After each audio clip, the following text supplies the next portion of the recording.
దీన్ని చంద్రబాబు నాయుడు, పవన్ కళ్యాణ్, ఈ లోకేష్ నానా యాగి చేసి ఆ తెలంగాణ తమిళనాడు బార్డర్కు పోయినారు. ఆ బార్డర్ దగ్గర ఫోటోలు తీసుకొని దాన్ని సెల్ఫీలు తీసి దాని గురించి ఎంతో బాధ్యత అన్నట్టుగా ఒక పోజు కొట్టి మేము అధికారంలోకి వస్తానే ఇవన్నీ కూడా తగ్గించేసేస్తాం, మేము రద్దు చేస్తామని చెప్పి రకరకాలుగా మాట్లాడి అవన్నీ ప్లే చేయగలుగుతారమ్మా? ఆ దొరన్న మాటలు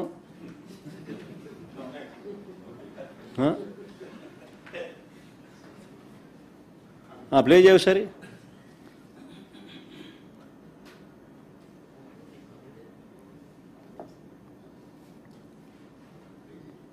డీజిల్ కూడా ధరల నియంత్రణ కూడా ఎక్కడికక్కడ సమీక్ష చేస్తాం.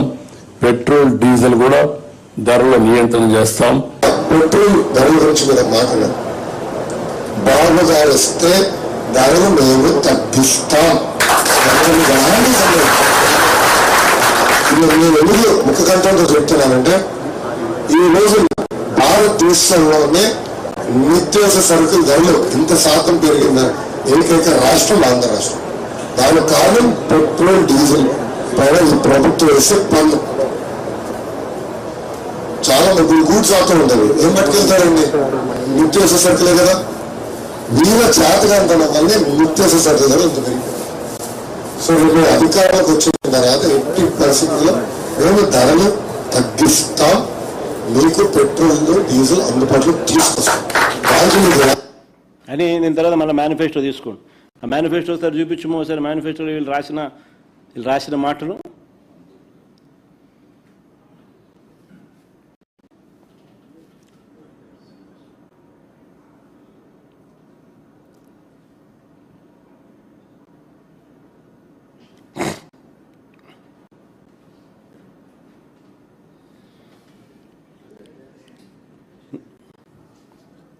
అలా ఇదే మాటలు మేనిఫెస్టోలో కూడా పెట్టినారు. అధికారంలోకి వస్తూనే పెట్రోలు డీజిల్ రేట్లు వెంటనే తగ్గిస్తాము అని చెప్పి 2 ఏళ్ళు అయిపోయింది. 2 ఏళ్ళు అయిపోయింది. పెట్రోలు ధరలు అధికారంలోకి వస్తేనే తగ్గిస్తామని చెప్పి పేపర్లో అడ్వర్టైజ్మెంట్లు, మళ్ళా పేపర్లో అడ్వర్టైజ్మెంట్ అది మళ్ళీ ఆయన రాయడం. ఈ 2 ఏళ్ళు అయిపోయింది. రూపాయి తగ్గకపోగా ఇప్పుడు పెట్రోల్ డీజిల్ 4 రూపాయలు పెరిగింది రేటు. నిజంగా ప్రజలు అష్ట కష్టాలు పడతా ఉన్నారు. ఓ పక్కేమో మా ప్రభుత్వ హయాంలో ఉన్న స్కీములన్నీ రద్దు అయిపోయినాయి, ప్రజలకు చేతిలో గవ్వలేదు. చంద్రబాబు నాయుడు ఇస్తాడన్న సూపర్ 6లు సూపర్ 7లు మోసాలుగా తేలిపోయినాయి. ఓ పక్క స్కీములు రద్దు, మరో పక్క ఈయన ఇస్తాననేటివన్నీ మోసాలు, మరో పక్క రైతులకు ఏ పంటకు గిట్టుబాటు ధరలు రాని పరిస్థితి. అతలాకుతలమవుతా ఉన్న గ్రామీణ వ్యవస్థ. పొదుపు సంఘాల అక్క చెల్లెమ్మలకు 0 వడ్డీ రద్దు. పొదుపు సంఘాల అక్క చెల్లెమ్మలు రుణాల పరపతి మా హయాంలో మేము స్టార్ట్ చేసినప్పుడు 25,000 కోట్లు ఉంటే దాన్ని 49,000 కోట్లకు మేము రుణాలు పెంచుకుంటూ పోతే 0 వడ్డీ ఇస్తూ, చేయూతనిస్తూ, అక్క చెల్లెమ్మలకు తోడుగా నిలబడుతూ, ఆసరా అనే ప్రోగ్రాంను అమలు చేస్తూ, రకరకాలుగా చేయూతనిస్తూ మేము తీసుకొని పోతే చంద్రబాబు నాయుడు గారి హయాంలో అక్క చెల్లెమ్మల పరిస్థితి ఎంత దారుణంగా పడిపోయిందనంటే పొదుపు సంఘాల పరపతి 0 వడ్డీ సైతం అక్క చెల్లెమ్మలకు రాని పరిస్థితి. ఆసరా కథ దేవుడెరుగు, చేయూత కథ దేవుడెరుగు. అన్ని పథకాలు రద్దయిపోయినాయి వైఎస్ఆర్సీపీ ప్రభుత్వంలో ఉన్నటువన్నీ కూడా. ఈయన ఇస్తానన్న సూపర్ 6 సూపర్ 7లు మోసాలుగా తేలాయి. ఆ అక్క చెల్లెమ్మల పరపతి ఈరోజు 49,000 హయాంలో 49,000 కోట్లకు మా హయాంలో రుణాలు పెరిగితే చంద్రబాబు నాయుడు గారి హయాంలో అవి ఇప్పుడు తగ్గి మనం చూపించినాను మన లాస్ట్ టైం ప్రెస్ మీట్లో మన డిసెంబర్ నాటికి అది 31,000కు పడిపోయినాయి అక్క చెల్లెమ్మలకు ఇచ్చే రుణాల పరపతి. ఇప్పటికే ఓ పక్క గ్రామీణ వ్యవస్థలో రైతు సంతోషంగా లేడు, ఏ పంటకు గిట్టుబాటు ధర లేదు, ఉచిత పంటల బీమా పథకం లేదు, క్రాప్ ఇన్సూరెన్స్ లేదు, ఇన్పుట్ సబ్సిడీ లేదు. మోంతా తుఫాన్ వస్తే ఇంతవరకు మోంతా తుఫాన్ వచ్చిన ఇన్పుట్ సబ్సిడీ ఇంతవరకు ఇవ్వలేదు. ఏ పంటకు గిట్టుబాటు ధరలు లేవు. గ్రామీణ వ్యవస్థ అంతా కూడా కుప్పకూలిపోయిన పరిస్థితుల్లో 4 రూపాయలు పెట్రోల్ డీజిల్ రేట్లు పెరిగినాయి. మరి పెద్ద మనిషి చంద్రబాబు నాయుడు గారు ఏం చేయాలి? చంపలు వేసుకొని 2 ఏళ్ల కిందటి నేను పెంచాల్సింది, కనీసం ఇప్పుడన్నా నేను చంపలు వేసుకొని పెంచుతున్నాను అని చెప్పి కనీసం సారీ చెప్పి చంపలు వేసుకొని కనీసం ఇప్పుడన్నా తగ్గించాలన్నా? వాళ్ళు పెంచిన 4 రూపాయలు ప్లస్ ఈయన తగ్గిస్తానన్న అమౌంట్ కలిసి కనీసం 8 రూపాయలన్నా తగ్గించానా లేదా? లీడర్కు మేనిఫెస్టోలో పెట్టినాడు, స్పీచ్లు ఇచ్చినాడు, ఎన్ని చెప్పినాడు. తగ్గించకపోగా ఈ మనిషి ఏం చేసినాడు తెలుసా? ఇది స్కామ్. సంక్షోభంలో స్కాములు ఎలా చేస్తారో చంద్రబాబు నాయుడు దగ్గర నుంచి మనం నేర్చుకోవాలి. ఇప్పుడు చెప్తా.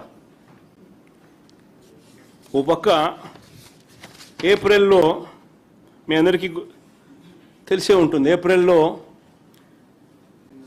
పెట్రోల్ బంకుల దగ్గర పెట్రోల్ బంకుల దగ్గర ప్రజలంతా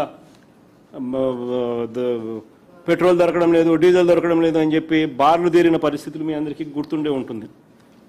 సో పెట్రోల్ దొరక్క బార్లు తీరిన పరిస్థితుల్లో ప్రజలున్న సమయంలో ప్రజలకు మంచి చేయాలన్న చంద్రబాబు నాయుడు గారు కేంద్ర ప్రభుత్వంలో ఆయన భాగస్వాముడిగా ఉన్నాడు కాబట్టి ఇంగారంతా ఎక్కువ ఒత్తిడి తీసుకొని వచ్చి ఎక్కువ పెట్రోల్ ఎక్కువ డీజిల్ మనకు అందుబాటులోకి ఉంచి కనీసం ప్రజలకు మేలు చేయాలని ఆలోచన చేయాల్సింది పోయి చంద్రబాబు నాయుడు ఏం చేశారు తెలుసా? ఐఓసికి, ఈ ఆయిల్ మార్కెటింగ్ కంపెనీస్ ఉన్నాయి, బీపీసీఎల్, ఐఓసి, వీళ్ళకందరికీ ఏమని లెటర్ రాస్తారు తెలుసా? ప్రజల కోసం కాదు లెటర్ రాసేది. అమరావతిలో కాంట్రాక్టర్లకు రీటైల్ బంకుల్లో బల్క్ సప్లై అనేది వాళ్ళకు ఇవ్వకండి, అవి రేట్ ఎక్కువ, రీటైల్ బంకుల్లోనే వాళ్ళు తీసుకుంటారు, అది రేటు తక్కువ, ఆ పెట్రోల్ డీజిల్ వాళ్ళకు అందుబాటులో ఉంచండి అని చెప్పి లేఖ రాసినాడు. ఆ లేఖ చూడు. చంద్రబాబు నాయుడు గారు ఆయిల్ మార్కెటింగ్ కంపెనీస్కి రాసిన లేఖ. అమరావతిలో కాంట్రాక్టర్ల కోసం, ప్రజల కోసం కాదు రాసింది ఆయన. దానికి కేంద్ర ప్రభుత్వం చంద్రబాబు నాయుడు గారికి చివాట్లు పెడుతూ లేఖ మళ్ళీ ఎన్నికి రాసింది. ఏమని? బుద్ధి జ్ఞానం ఉందా లేదా నీకు చంద్రబాబు? దేశంలో అసలు పెట్రోల్ డీజిల్ దొరక్క ప్రజలంతా అవస్థలు పడతా ఉంటే బల్క్ డీజిల్ కొంటే రేట్ ఎక్కువ అని చెప్పి కాంట్రాక్టర్లకు రీటైల్ బంకుల్లో డీజిల్ పోయమని చెప్పి నువ్వు బుద్ధి జ్ఞానం ముందు అడుగుతా ఉన్నావా చంద్రబాబు అని చెప్పి కేంద్ర ప్రభుత్వం చివాట్లు పెడుతూ చంద్రబాబు నాయుడుకు రాసిన లేఖ.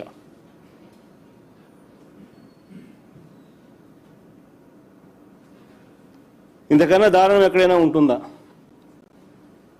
ప్రజల గురించి ఆలోచన చేయాల్సిన సమయంలో ప్రజల గురించి ఆలోచన చేయకుండా అమరావతిలో కాంట్రాక్టర్ల గురించి, ఈయన ఆ కాంట్రాక్ట్ పనులలో ఈయనకు వచ్చే డబ్బుల గురించి, ఈయన స్కాముల గురించి మాత్రం ఆలోచన చేసేటోడు ప్రపంచ చరిత్రలో ఎవడైనా ఉంటాడా? ఈ ముఖ్యమంత్రి తప్ప.